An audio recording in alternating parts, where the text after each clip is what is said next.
Today is Thursday, February 25th. I'm going to take a look at gold and gold stocks since that seems to be getting a little interest these days. Starting off with a GLD, this is the gold ETF.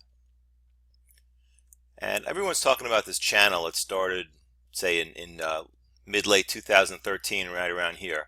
I didn't draw the bottom channel line all the way to the back just because it didn't touch those lows. But it doesn't matter because it's been in the channel for the past year or so, and that's good enough. As you can see, this is the 200-day moving average in red.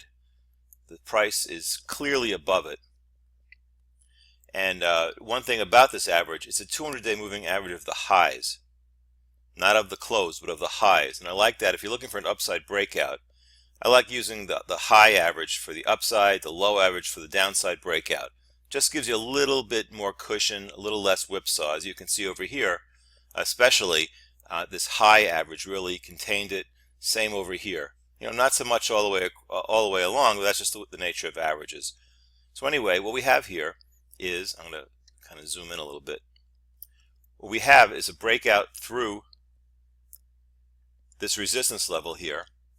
And you could call that a double bottom. It's not perfect, doesn't really matter. But if you look at indicators on the bottom, here is RSI in the middle, and let's just put a little line over there. You can see a bullish divergence in RSI. So that's a positive sign.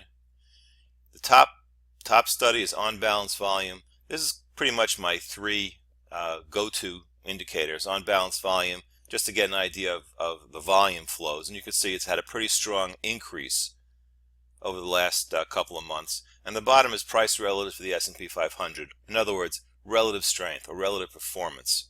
And you can see that is also broken out. And just to show you where that line started, it started way back here. So a lot of good things happening for gold. I'm not saying it's going all the way back up, but it looks like there is a breakout. The consolidation here over the last few weeks, about the last week, it looks like a triangle to me, and it's bid up higher in the morning. So I think this thing is going to the upside. Okay, let's change this now to the stock area. Let's start with GDXJ. This is the Junior Gold Miners ETF.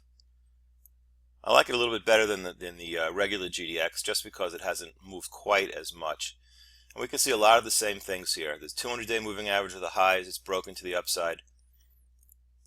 And we also have a double bottom as well.